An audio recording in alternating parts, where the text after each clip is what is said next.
Athlète et agent, deux métiers qui reviennent en boucle dans l'écosystème sportif. Si l'athlète est celui qui brille au devant de la scène, ses intérêts par contre sont protégés par son agent qui fonctionne dans l'ombre. Et pourtant, être agent est un métier pas toujours bien compris, au contour flou qui suscite la défiance du monde extérieur.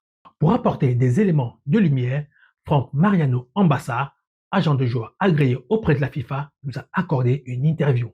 Anecdotes, conseils et partage d'expériences, voici pour vous les contours d'un métier, pas comme les autres. Bonjour Mariano. Bonjour, bonjour. Merci vraiment de nous avoir accordé ce petit temps pour avoir cet échange concernant un peu votre parcours, votre carrière et votre métier d'agent de football, qui est un métier dont on entend beaucoup parler. Et du coup, cet échange nous permettra de creuser les fonds, les dessous, les soubresauts du métier d'agent, les anecdotes et parfois aussi des conseils pour certains qui aspirent à vouloir faire ce métier. On va directement entamer par le plus récent, l'information la plus récente qui vous concerne, à savoir le fait que voilà, vous avez passé avec brio le test d'agent de football de la FIFA. Et j'aimerais savoir d'entrée, c'est quoi le métier d'agent de football? Parce que, comme je dis tantôt, on entend beaucoup parler, tel est mon agent, tel est mon agent. Ok, merci déjà d'avoir un intérêt sur ma personne, c'est très flatteur. Et c'est aussi bien d'y penser pour essayer d'édifier les gens, surtout que dans notre environnement. C'est un métier qui est vu avec des a priori. Le rôle d'agent du joueur, c'est tout simplement être intermédiaire, le relais entre les joueurs qui recherchent des clubs et les clubs, et aussi être le relais entre les clubs et les instances fêtières, c'est-à-dire les fédérations, les ligues centralisées, les organismes, la FIFA et autres. Donc, en gros, c'est ça. On est une sorte de piston, de relais entre tout ce monde-là dans un canevas bien précis, juridiquement bien calé, et chacun a son rôle en fait. D'accord. Mais vous êtes beaucoup plus spécialisé sur le rôle d'agent vers joueur et non vers un club. Ça va de pair, ça va de pair. Parce qu'il y a ce qu'on appelle l'entité de départ. L'entité de départ, dans le jargon, c'est le club, le vendeur, c'est-à-dire qui vend un joueur. Vous pouvez le représenter dans une transaction. Et il y a un autre agent qui représente le joueur. Il est interdit de représenter un club vendeur, je précise. Vendeur en même temps qu'un joueur. Par contre, on peut représenter un club acheteur et un joueur en même temps, si les deux sont d'accord. Si par exemple, je prends Coton Sport, veut vendre un joueur en France et qu'ils n'ont pas confiance au club acheteur dans les transactions, ils peuvent faire appel à un agent qui les représente pour négocier cette transaction. Il les reverse des commissions, mais cet agent ne peut pas représenter un joueur, ni le club en face. Il ne peut pas représenter toutes les parties. Donc, il représente Coton Sport et il défend les intérêts de ce club pendant cette transaction-là ou alors dans une limite de temps indéterminée. Donc, quand vous avez fait cette petite particularité sur le fait que vous pouvez représenter à la fois le club acheteur et parfois le joueur, j'aimerais savoir comment vous vivez de ce métier. Est-ce que vous vivez uniquement des pourcentages à la vente qui émanent du contrat ou alors parfois vous avez des accords secrets avec des joueurs qui vous versent parfois des honoraires mensuels ou ça se passe comment en général? Prenons un cas basique. Le joueur, en principe, il vous reverse une commission mensuelle. Il y a un pourcentage bien établi dans les contrats. Avant, il y avait un petit laisser-aller où les commissions pouvaient aller un peu comme Mino Raiola et Paul Pogba. Paul Pogba. C'était 49 millions d'euros de commission. C'est beaucoup. Donc, du coup, ça pourrait aller dans tous les sens. Donc, ils ont essayé de canaliser et on ne peut pas dépasser. Ça va de 3 à 10%.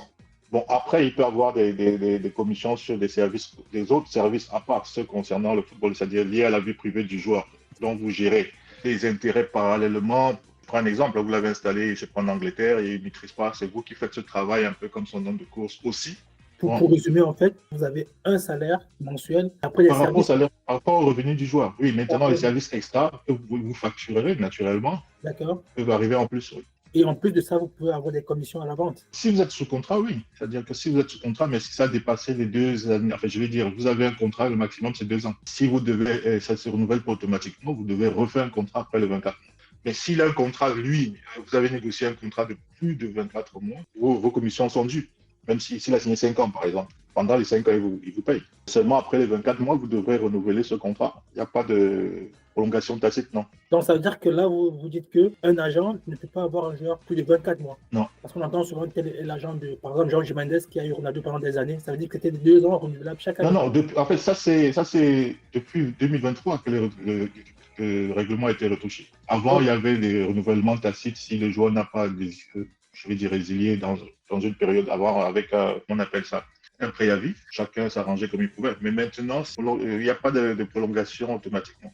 D'accord. Après les 24 mois, vous refaites un autre contrat, bon et due forme. D'accord. Donc, c'est pour protéger le joueur aussi. C'est-à-dire que si la relation est saine, c'est tout à fait logique que votre joueur ou désillusion continue. On refait un autre. Mais s'il y a eu des embrouilles, c'est normal que ça s'arrête. Et est-ce qu'il peut arriver que, par exemple, avant la fin des 2 ans, le joueur veut résilier le contrat? Oui, c'est possible. C'est possible. Mais il faudrait que ce soit par, comment dire, qu'il y ait une cause juste. C'est-à-dire que l'agent a perdu sa licence, l'agent ne peut plus travailler pour une raison ou pour une autre. Mais si c'est qu'il veut le résilier de manière unilatérale, naturellement, ça devient un litige, je veux dire. Donc, il Ok. faudra certainement dédommager l'une des parties ou aller en chambre des agents, en fait, au tribunal.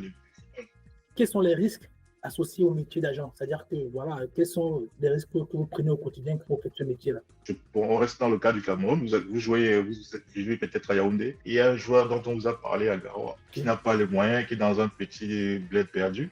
Et vous voyez le talent. Vous voyez le talent. Mais est-ce que les clubs à l'étranger verront le talent? Et il faut s'occuper de lui s'il n'a pas les moyens. Il faudra essayer de le mettre dans un club. Il faut le suivre, en fait. Le temps, les moyens, c'est un investissement à risque puisqu'il n'y a aucune garantie que ça marchera. Donc, OK, il y a peut-être 2 ou 3 vidéos, les clubs apprécient, ils viennent. Mais est-ce qu'il va s'en sortir maintenant en décembre, en période d'hiver? Prendre tout ça en charge et arriver que le club dise non, il ne peut pas. Ça s'arrête là. Mais il y a quand même eu des pertes, un investissement de perdu. Ou je prendrais une anecdote, on prend des billets d'avion, un joueur, on arrive à Saint-Etienne, je prends le cas d'un cas vécu, il passe toutes les étapes, mais à la fin, ils ne veulent pas le prendre. Il y a quand même des billets d'avion qui ont été investis, il y a le séjour qui a été investi et ça s'arrête là. Le joueur ne va pas vous rembourser cet argent. Seulement, vous, le risque, c'est qu'ils ne vous feront plus confiance. Vous allez ramener un joueur qui n'était pas au niveau. Donc, du coup, il faut toujours, soit le joueur est au niveau et puis on se dit, bon, techniquement, c'était pas bien. On vous dit, bon, il a quand même, le joueur était pas mal, mais si vous ramenez n'importe quoi, ben, vous devenez n'importe quoi aussi. C'est pour ça qu'il faut être très professionnel, pas d'émotion dans la détection, en fait. Et c'est comme aussi, vous pouvez déplacer des directeurs, des recruteurs pour le pays, après avoir organisé un tournoi. J'ai vécu ça, je ne sais plus en quelle année, avec, on va dire, un autre agent qui s'appelle Bernard Collignon. Sur 350 joueurs détectés, ils n'ont pris aucun. Je crois que c'était Bordeaux, ils n'ont pris aucun. 350. Donc, si vous avez pris les billets à tous ces gens, ils sont venus qui ne prennent aucun. Ça fait des billets de l'argent de perdu. Donc, il faut être sûr de son coup. Il faut avoir le flair et aussi beaucoup de chance. Là, tu bascules entre 2006 et 2013 dans 2 clubs où tu es directeur sportif, le chef de Mfou et Pommier FC. Quel était réellement ton rôle? Parce qu'on sait qu'à une certaine époque, tout était presque centralisé sur le président du club au Cameroun, quand on sait un peu l'anarchie qui règne dans l'organigramme des clubs camerounais. Et si tu devais qualifier un moment fort durant cette période-là, ce serait lequel? Et le moment peut-être le plus pire souvenir, ce serait lequel, pardon? Disons que je suis allé en club, pourquoi? Parce qu'il n'y avait aucune garantie, surtout les joueurs n'étaient pas sérieux.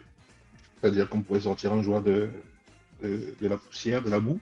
Arrivé ici, il ne se rappelle pas d'où il venait. C'est-à-dire qu'il ne voulait pas respecter ses engagements, c'est-à-dire payer les commissions, il fallait lui courir après.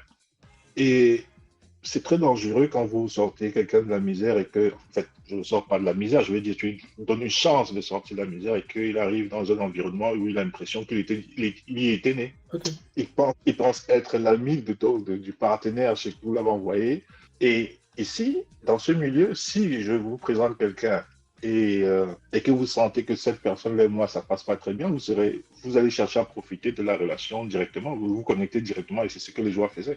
Donc du coup, je me suis dit, bon, étant donné que je n'avais pas de licence, puisque c'est l'agent qui signe sur le contrat, j'en licencié, je veux dire. Ouais. Donc je me suis dit, bon, puisque moi je vais le prendre ici et que je n'ai pas la connexion directe là-bas, des fois je supportais perdre de l'argent, mais pour moi l'essentiel c'était que le joueur arrive. Je savais que le partenaire en face se faisait de l'argent dans son dos et je ne pouvais pas bouder parce que je me disais si je boude, on perd tous. Donc du coup, ce serait mieux que le joueur arrive et à ce moment-là, je pourrais dire quelque chose. Mais le problème, c'est que le joueur n'est pas conscient du sacrifice. Il se dit que c'est lui, il est bon, donc il mérite. Pourtant, il se fait entuber aussi, hein, donc il n'est qu'un élément. Donc si on paye 200 millions à Ronaldo, vous imaginez celui qui paye, il a combien dans sa poche. Donc c'est un peu ça. Du coup, les joueurs s'oubliaient et au lieu de faire confiance à ceux qui les envoyaient, ils faisaient confiance à ceux qui les recevaient. Et là, je me suis dit, peut-être avec le temps, je ne pourrais pas. Soit je cherche à passer ma licence, soit je me mets en club. En club, par contre, ils ne peuvent pas. Du moment où on ne reçoit pas, on ne signe pas le CIT, le certificat international de transfert, et ça s'arrête là. C'est pour ça que je suis allé en club, en fait. À l'époque, il faut préciser qu'on pouvait jongler, c'est-à-dire être en club et puis avoir une boîte de médiation de joueurs à côté pour avoir un revenu parallèle. C'est-à-dire que du moment où on n'est pas présent de club, on est directeur sportif, donc on entre, entre les deux. Mais actuellement, c'est interdit. Donc, on essaie de jongler entre les deux, c'est-à-dire je pouvais travailler des joueurs qui ne sont pas dans mon club, des joueurs confirmés, essayer de les placer via cette boîte et des partenaires parce que c'est eux qui signent, c'est pas moi. Mais c'est moi, je suis partenaire, donc j'attends juste un certain pourcentage. Mais maintenant, j'ai mes joueurs dans le club que si j'expédie, là, je les tiens quand même parce qu'il n'y aura pas d'autorisation de sortie ou quoi que ce soit s'il n'y a pas de revenus. En gros, c'est une forme de sécurité qui te pousse à aller vers le club, quoi, pour essayer Oui, de... aller en club, oui, pour sécuriser son bien, en fait.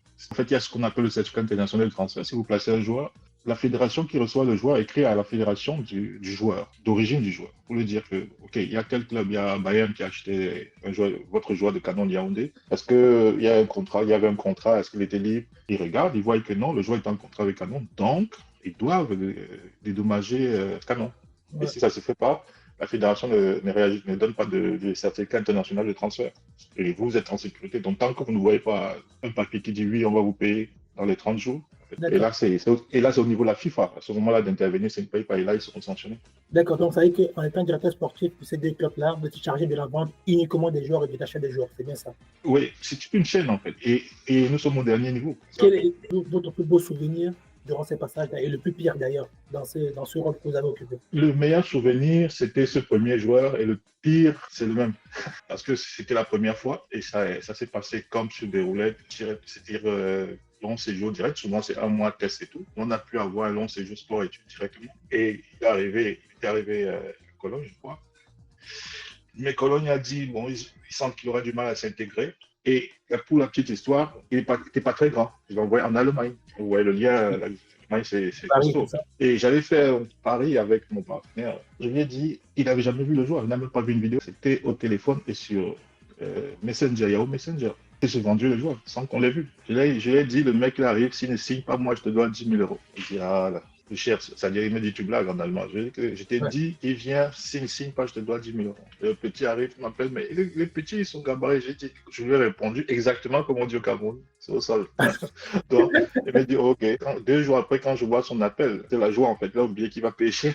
Ah oui, Wunderbar, les Young, en fait, Wunderbar, c'est super, extraordinaire, le petit est excellent. Il va rester dans le premier petit club ici de Volu. Effectivement, le petit a fait à peine 6 mois, 7 mois, je crois. Et il est passé dans un club de première division à Duisbourg. Ça, c'était un super souvenir. Et pourquoi ça a été le pire du coup? Malheureusement, le joueur évoluant en prenant du galon et international enseignant après, il a perdu la tête. Et il s'est tourné en bourrique. Et moi, je ne suis pas dans le foot pour l'argent, je ne suis pas passion déjà. Et après, on vit de ça. Mais après, il faut se rappeler qu'il faut vivre de ça. Le joueur ne se rappelle pas qu'il fallait payer ses commissions.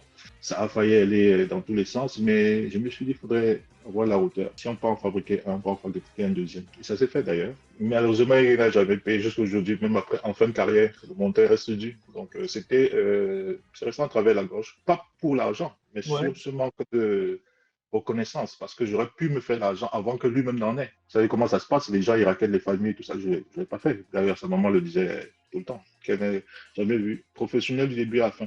Il n'y a que le bien qui a été payé. Et que ça se passe comme ça, j'avoue que ça m'a heurté. Vous parlez bien de Chico Messina, c'est bien lui. Ah, j'aurais pas voulu citer, mais bon. Oui, c'était le premier. Sûr que, voilà, on parle de... Oui, bien sûr. Et puis, j'avais remarqué que la plupart des joueurs fonctionnent comme ça. La plupart des joueurs de certaines générations sont comme ça. Vous avez parlé d'un fait qu'il était possible à cette époque d'être directeur sportif et en même temps d'avoir des joueurs à côté qu'on pouvait manager. Et ça a été le cas pour vous pendant cette période. Vous avez créé une agence qui était Self-Made Soccer Management et vous avez enrôlé plusieurs joueurs, Adolphe Teke, Chico Messina, je vais encore le citer, Gérard Bakinde et bien d'autres. À ce moment-là, est-ce que vous pensez que vous avez fait votre travail de façon objective? Parce que je me dis, il y a un conflit d'intérêts en se disant, est-ce qu'on ne va pas plutôt privilégier ce qui nous rapporte de l'argent à côté que le propre métier pour lequel on a été choisi? Non, c'était dans la même optique. Non. C'était dans la même optique de toutes les manières. Parce que Bakinde, il était déjà joueur du club. Donc, je me suis dit, lui, il fallait le faire partie. Bon, ça n'avait pas marché parce qu'on n'avait pas donné on refusait toujours les visas.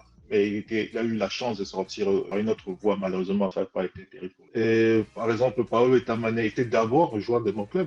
Dès que, par exemple, c'était pas mon joueur en tant que tel. C'est que j'ai essayé, mais il avait déjà un couloir pour l'Ukraine. Et de là-bas, tu suis le joueur puisque tu as son contact. Parce que c'est un travail continu.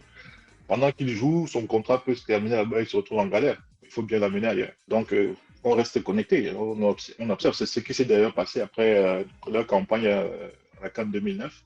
Moi, j'ai eu une opportunité pour lui avec Hambourg.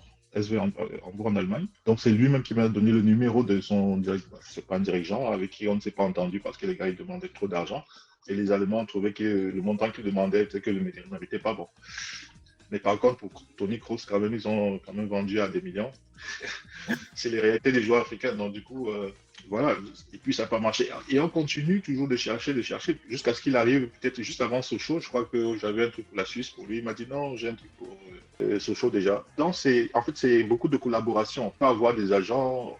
Un joueur peut avoir plusieurs agents, mais avec des mandats spécifiques. C'est-à-dire, si tu sais que tu as des entrées en France, le mandat est fait pour toi en France. Et peut en avoir un autre pour la Suisse, ainsi de suite. Ou alors, il attend la proposition la plus concrète et il signe avec l'agent qui a ramené le truc le plus concret, le plus pressant. En parlant de d'Adolphe Tekeu, qu'est-ce qui t'a marqué le plus chez lui? Pourquoi tu as voulu faire ce geste-là en trouvant un club pour lui, vu qu'il n'était pas sur ton management? Justement, il y a des joueurs comme ça et je vais dire, parce que moi je suis très centré sur les valeurs humaines et la spiritualité. Tekeu, par exemple, c'est quelqu'un d'assez correct, très correct. Et il faudra remarquer que les joueurs corrects, ils évoluent longtemps, ils sont constants dans leur parcours. Par contre, ceux qui jouent les malins, qui sont pas stables dans leur tête, qui sont pas structurés, je dirais, ils ont de gros trous, ou alors ils mettent pas le long feu. Il y a qu'à vérifier. Dès que c'est quelqu'un de très correct. Tu l'appelles, tu dis j'ai tel truc, tu dis non, j'ai dit la vérité.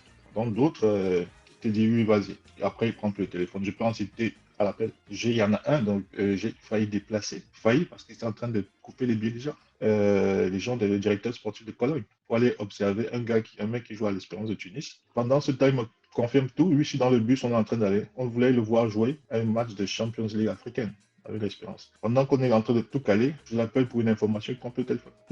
Pourtant, la fête est concrète et c'est la deuxième fois qu'il le fasse. Il doit aller au Danemark, je l'appelle, il me dit oui, c'est bon, c'est intéressant et tout. Quand j'arrive en France, je dois voir ma famille et tout. Pendant ce temps, je suis en train de faire des recherches parce que c'est un milieu où on fait beaucoup de recherches. C'est un petit village comme ça, le monde du foot, et surtout le monde des agents. Donc, je tombe, on m'envoie des liens, on me dit, mais ton gars dont tu me parlais, il est plutôt au Portugal, en train de visiter les installations dans notre club. Là. Et lui, il est en train, au même moment, en train de me dire qu'il est en France, il vérifie un petit truc. Ils sont comme ça. C'est-à-dire que quand ils ne sont pas sérieux, les carrières plongent toujours. Si c'est de les noms, vous allez voir, regardez leur carrière, c'est toujours. On veut des noms, on veut des noms pour. Non, l'objectif n'est pas là parce que bon, les gens sont susceptibles. Et puis, si ça s'est mal passé sportivement, ça peut devenir des frustrations qui peuvent faire notre tournure. Là, tu mentionnes en fait de la défiance entre les joueurs et les agents. Ça découle d'où d'après toi? Parce que normalement, un joueur, son but c'est de signer. C'est-à-dire que pourquoi il va vouloir jouer un double jeu? C'est sa carrière qui est en jeu, par exemple. Et ça part d'une mentalité, ça part de l'environnement.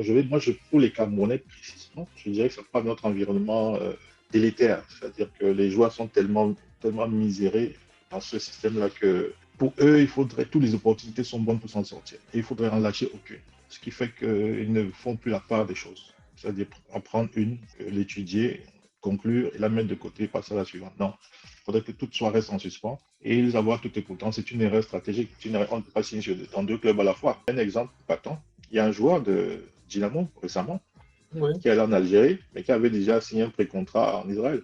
Un truc comme ça. Récent, c'est récent, si je parle d'il y a un mois là.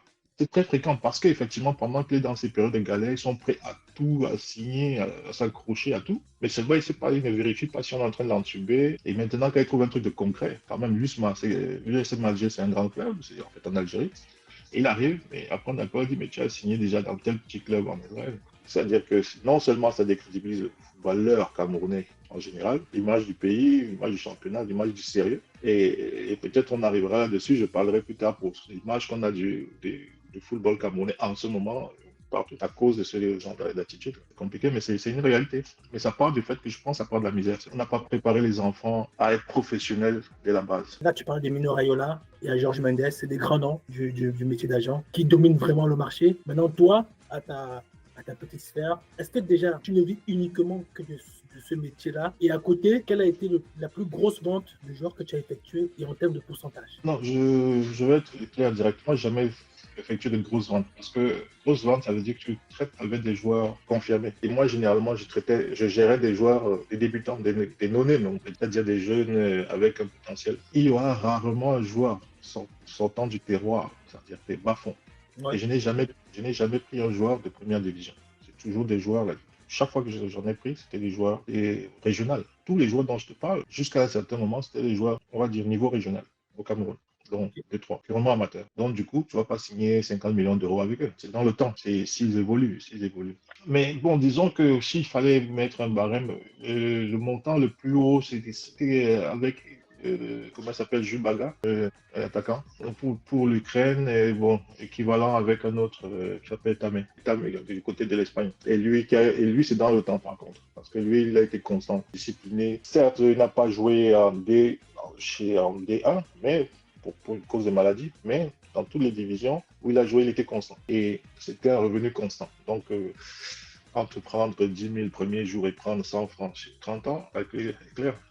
Donc, je pense que c'était l'un des meilleurs, surtout en termes de discipline. Je vais dire même c'était l'un des meilleurs poulains, je dirais. La plupart des joueurs aujourd'hui, notamment du football camerounais, ne disent pas trop le top 5 européen. C'est beaucoup plus des champions de seconde zone. Est-ce que c'est dû au niveau ou c'est parce que voilà, c'est assez compliqué de rentrer dans les grands marchés? L'essentiel, c'est de donner une opportunité aux enfants parce que le championnat camerounais représente quoi? On aime notre pays, mais le championnat camerounais sur l'échiquier, je ne parle pas en termes de jeu déjà, je parle en termes de revenus. Les joueurs encore bien pour que tu ne l'envoies pas à Malte où il aura au moins, c'est pas 1 500, 2 000 euros. Nous, Camerounais, on n'a pas à juger. Puisque si on juge, un Égyptien va se dire, je vais faire quoi à Malte? Oui, parce que là-bas, dans son championnat, c'est en termes de 500 000 dollars la valeur marchande du joueur. La valeur marchande du joueur camerounais, c'est combien? Rien qu'à voir la catégorisation du Cameroun en termes d'équipe, c'est-à-dire, tu sais, quand on transfère un joueur vers l'Europe, par exemple, il y a des unités de formation. Et chaque pays est catégorisé par rapport au niveau de son championnat, à combien son joueur. Tellement ça vaut rien qu'on te dit si tu envoies un joueur en Europe, en France, dans les championnats principaux, l'indemnité de formation sera faite sur la base de celle du pays et du club qui achète dans ce championnat. C'est parce qu'on sait très bien que s'il fallait qu'on calcule, on prend quoi? Si Tonnerre va acheter un joueur ghanéen, tu penses qu'ils vont payer 40, 60 000 euros l'année de formation? Puisqu'en France, c'est 90 000 euros. Est-ce que Coton Sport même peut payer ça? Un club éthiopien s'il prenne un joueur éthiopien? Il ne peut pas. Donc, la valeur du championnat elle est tellement infime que nos joueurs vont même au Rwanda. Parce qu'on paye plus qu'au Cameroun. Ce n'est pas insulter la patrie que de le dire, c'est une réalité. Si les joueurs ont des impayés sur 100 000 francs, on ne paye pas 100 000, 150 euros. Pourtant, je ne connais pas beaucoup de clubs qui payent ça, c'est la prime de match en régional, en division 6 ici. L'enfant n'irait pas jouer là-bas. Chacun vit tout le monde a le droit de vivre de ce qu'il aime. Donc, du coup, c'est difficile effectivement de placer des joueurs dans le top 5, comme tu disais. C'est difficile parce que, il y a la barrière des visas, il y a la barrière du niveau, parce qu'il faut avouer, le niveau est bas. Il y a très peu, jusqu'à une certaine période, qui pouvaient aller du Cameroun, aider un Français, par exemple, et jouer directement. Avant, ça se faisait par rapport au niveau, mais actuellement, ça a beaucoup baissé. Il faudrait que les gens de ce club-là te prennent, mais ils t'envoient en réserve pour t'adapter, pour te former encore un peu et intégrer. Est-ce que tu as un exemple, par exemple, d'un transfert qui a mal tourné, qui a capoté à la dernière minute, donc tu es sûr que voilà, c'était sûr d'être coupé? C'est tous les jours, ça. Tous les jours. Et pour tout le monde dans le monde entier du football. Tant que tu n'as pas eu la signature, même si tu as vu la dernière fois, Biat te disait qu'il était déjà à l'hôtel en Espagne. Il dit non, quand l'avion rentre, c'est et ta mère, c'était même allé jusqu'à la signature. Mais je ne sais pas si ils n'avaient pas fait attention ou c'était fait exprès. On m'envoie le contrat. Sur la première page où on présente les parties, c'est le nom de Paolo. Mais sur la dernière page où lui-même a signé, il n'a pas remarqué que là où il signait, ce n'était pas son nom. C'était le nom du joueur à côté avec qui il signait. Donc on a imprimé le contrat. C'est-à-dire, je crois que la secrétaire, ou alors ils ont fait un jeu, peut-être le gars n'était pas concentré, mais il n'a pas vu que là où il signait, ce n'était pas son nom en bas. Ils m'ont envoyé ça. Et ce jour-là, il changeait de. En fait, il y avait un nouveau directeur sportif. C'était à l'Espagnol Barcelone. Histoire vraie, hein. Très peu Ouais. de gens n'ont jamais raconté. Histoire vraie. Donc, c'est quand je lis, je lui dis, mais c'est qui tel nom? Il me dit, ah, c'est un autre joueur là qui a signé. Pourquoi? Mais parce que c'est sur la page de signature, c'est ce que vous m'avez envoyé où Paolo a signé. Je reconnais la signature de Paolo, c'est pas son nom en bas. Il me renvoie. Il me dit, ah, merde, se mettre à courir. Les bureaux étaient fermés. Et tu sais quoi? Le nouveau directeur sportif dit, ah bon, en fait, il y a même l'effectif même pléthorique. Je crois qu'on va même arrêter là comme ça, c'est bon. Sa famille sait qu'il est déjà en Espagne. Tout le monde sait qu'il signe à l'Espagnol Barcelone. Moi, on m'a débranché ma joie. Du coup, je me dis, mais comment vous réussissez ça à signer? Vous ne voyez pas votre nom, que c'est pas le nom, c'est le nom dont je crois dans l'euphorie, il n'a pas fait attention. Effectivement, sur la première page où ils ont tous émargé, c'était le nom de. Ça pouvait être attaquable, tu vois, mais la signature, ce n'est pas le nom. Donc, il fallait juste changer le nom. Je ne sais pas ce qui s'est passé là-bas, mais l'Espagnol l'a plus pris pour ça. Ça, c'est la pire histoire. Comment j'ai couru entre mon bureau à l'époque à l'immeuble, je dis, voilà, la maison commence, j'étais dans tous mes états. Et la famille qui attend le pro, J'ai dit à mon partenaire, vous avez merdé, il faut corriger ça. Ce mec ne revient pas ici. Trouve un autre club. 3 semaines après, il a pu retrouver un club dans les environs de troisième division. Ça a été sauvé comme ça. Le football, c'est comme ça. Hein. Et ça, c'est parce que j'avais mis une pression folle. Si je m'étais endormi là, à dire, ah, ça foire, c'est quelle malchance, ça, tout ça. Il s'est rentré au Cameroun et on oubliait. Donc, mais c'était l'une des histoires les plus. Je ne sais pas comment j'étais resté calme, mais je me suis dit, mais comment vous signez un papier, vous ne voyez pas le nom? Et je peux te raconter plein d'histoires comme ça qui peuvent te donner un AVC. Et il n'a plus joué avec le Barcelone. Pourtant, tout le monde, et comme il ressemblait à Adebayor, tout le monde l'appelait déjà Adebayor dans le club. Finalement, il n'est pas rentré. Même Thomas encore me dit, je lui dis, il y a mon petit là-bas, il me dit, ah, c'est toi qui l'as envoyé? Ah oui, Adebayor. Je dis, comment ça Adebayor? Il me dit, tout le monde l'appelle Adebayor. Je dis, ah, super. Donc, c'était sûr qu'il allait signer. Tout le monde m'a dit, non, il est fort. Et pour la petite histoire, ils ont gagné ce qu'on appelait le draft à l'Espagne Barcelone dans les années 2008, 2009, 2010. Et ils recrutaient des jeunes de toute l'Afrique. Et seulement, nous, on a eu le visa un peu tard. Donc, il y avait déjà 22 joueurs. Et ils voulaient 22. On a eu finalement le visa. J'appelle, je leur dis, bon, il a eu le visa. Il arrive à l'aéroport la veille, à 23h. Son téléphone est déchargé. Il a dormi à l'aéroport parce qu'on ne peut pas le joindre. Donc, c'est le matin qu'il a pu trouver comment charger son téléphone. Donc, mon partenaire l'a récupéré et il allait tester directement. Donc, il a quitté l'aéroport pour les entraînements. Et c'est lui seul qu'on a retenu. Donc, les 22 qui étaient là depuis une semaine, on les a virés. Et finalement, pour qu'ils viennent, ça se passe comme ça. Ah, c'est Il y a incroyable. des histoires rocambolesques. Des fois, je te dis, c'est les sorciers qui sont dessus. C'est quoi ce truc? Donc, c'est des histoires pareilles. Et je te dis, il fallait avoir un AVC. Quand je reçois le papier, tout content. Après, je vois que c'est pas sa signature. Je dis, mais vous dormiez au moment de signer. En fait, on devrait juste changer le nom. Le nom, ouais. Mais le directeur sportif, je sais pas si. Il y a beaucoup de petites magouilles aussi derrière. Peut-être que lui voulait notre joueur et il a piégé les gars, ils n'ont pas vu. C'est compliqué, hein? C'est un milieu assez complexe. Donc, il faut être éveillé 24 sur 24 jusqu'à la fin. Il y a beaucoup souvent de petits jonglages, de petites magouilles comme ça il faut observer du début à la fin, jusqu'à la présentation du marathon. Là, tu dis assis. Sinon, attention, parce qu'il y a 14 jours, je ne sais pas combien de temps là pour. De tratation, quoi. Voilà. Donc, il faut être lucide jusqu'à la fin. Donc, voilà, par exemple, voilà une histoire de contrat pour ADM. Et tu peux... Et bon, là, tu as parlé du cours du travail qui est vraiment de la détection jusqu'à la signature. C'est vraiment ça le gros travail. En ce moment, la détection, est-ce que c'est toi qui le fais personnellement ou tu as une équipe qui va scouter pour voir des joueurs à fort potentiel te proposer? C'est toi qui gères tout de façon centralisée. En fait, on utilise tous les moyens pour donner le bon joueur parce que soi-même, on n'est pas forcément toujours lucide. On peut être influencé par le biais émotionnel. C'est-à-dire que j'aime ce joueur, on a tellement parlé de lui, donc je vois tout ce qui est bien aussi. Je vois tout le bien en lui. Pourtant, il y a des lacunes. Et beaucoup de gens, de supporters, par exemple, quand ils regardent un match, tellement ils entendent parler du joueur que quand ils arrivent, ils voient le joueur déjà bon. Et quand on est agent, on ne doit pas avoir ce regard. On doit avoir un regard froid et objectif. Et effectivement, oui, j'ai des jeunes là-bas, à Yaoundé, même pas seulement, qui sont dans le milieu. Et puis, j'ai, par exemple, mon ancien entraîneur que j'appelle. On va prendre un cas pratique. Voilà, tu as signé un joueur, il arrive. Après, le coach, pour des raisons qu'on ne connaît pas, par exemple, le met au placard pendant 6 mois, 1 an. Il a un contrat qui court. Et là, il veut une porte de sortie. C'est-à-dire qu'il veut un autre club pour jouer, pour avoir du temps de jeu. Comment tu gères de base? Tu n'avais pas prévu que voilà. Ou bien c'est un truc que tu te dis, c'est des éventualités qui peuvent arriver et tu te mets en amont de ça. Il faut prévoir tout à l'avance. Parce que, en fait, ça dépend des méthodes de chaque agent. Il y a des agents qui prennent le joueur, font la transaction et puis si tu représentes le joueur, c'est-à-dire c'est ton poulain sur 24 mois, que tu le mets en club, tu le suis comme si c'était toi-même. Et quand tu sens le vent tourner, première chose, c'est de le booster, de prendre ça avec calme. Que si lui perd la tête pendant que ça se passe, vous avez tout perdu. Il faut être calme, professionnel, continuer de travailler. Faut d'abord le motiver lui et parallèlement derrière suivre, commencer à chercher des boîtes de sortie, commencer à en parler à gauche et à droite. Mais s'il est sous contrat, c'est encore plus compliqué. Pourquoi? Parce que le mec, il est sous contrat, il ne joue pas. Mais quel est le club qui va venir casser le contrat? Payer pour prendre un joueur qui n'est pas... Donc, il faut jouer sur le joueur psychologiquement, beaucoup lui parler, le motiver, lui dire non, prends ça, travaille.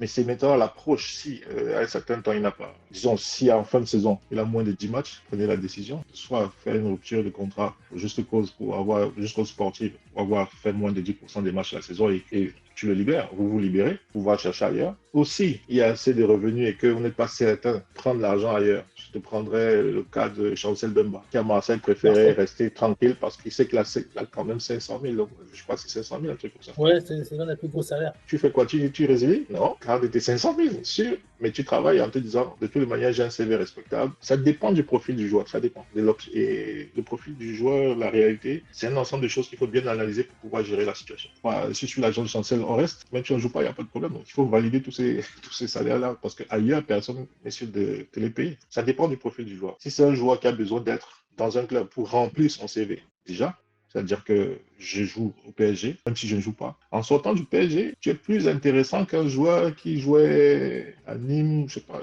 dans un tout petit club, même s'il était titulaire. Après, ça dépend des performances, mais le CV reste respectable. Mais si on t'a libéré, tu as résilié comme ça, ton CV prend un coup. Donc, ta valeur marchande aussi diminue. Donc, c'est un jeu stratégique. Il faut réfléchir selon la situation ponctuelle, le standing du joueur, le standing du club. Si tu es au bord de touche au Real Madrid, tu ne résilies pas. Tu es au Real Madrid, monsieur. Et tu as un salaire qui est consistant. Après, en fin de saison, tu revois ta position. Est-ce que je résilie? Est-ce que je veux jouer? Donc, ça dépend. Et où est-ce que je tombe? Où est-ce que je compte chuter? Surtout, parce que si tu résilies pour aller te retrouver à la maison, c'est pas très intelligent. Donc, du coup, il n'y a pas que l'aspect sportif qui compte dans tout ça, il y a aussi l'aspect financier. bien sûr, bien sûr. Si tu résilies, oui, on te payera certainement, mais sportivement, tu prends un gros coup. Donc, c'est un ensemble de petits détails qu'il faut bien manager. Mais généralement, il faut commencer à chercher à gauche, à droite, déjà. Et quelles sont les qualités d'un bon agent et par exemple les mauvaises qualités d'un bon agent? Il doit être passionné, il doit aimer ce qu'il fait. S'il n'aime que l'argent, si un bon agent ne pense qu'à l'argent, oui, tout le monde se lève pour avoir son bout de pain, ça c'est sûr. Mais s'il ne pense qu'à l'argent, moi personnellement, je le crie haut et fort et tous les joueurs que j'ai eu peuvent le dire, c'est-à-dire, il n'y aura que mauvaise foi. Je mets d'abord l'humain au centre, c'est-à-dire que je fais comme si c'était moi parce que je suis passé par là. Pour la petite histoire, partout où je suis passé, à 95%, j'ai trouvé le club tout ça. Étant joueur, j'avais déjà cet esprit ouvert là parce que étant à l'école, moi je m'étais dit, je serai pro, je dois être pro, je dois être pro. Devenir professionnel, c'est sur ce terme que prend fin la première partie de cette interview. Si vous êtes resté jusqu'à la fin de la vidéo, alors merci à vous, mais ce n'est pas fini car la deuxième partie arrive très bientôt. D'ici là, restez scotchés sur Bidéo Sport à travers nos canaux sur les réseaux sociaux et à très vite.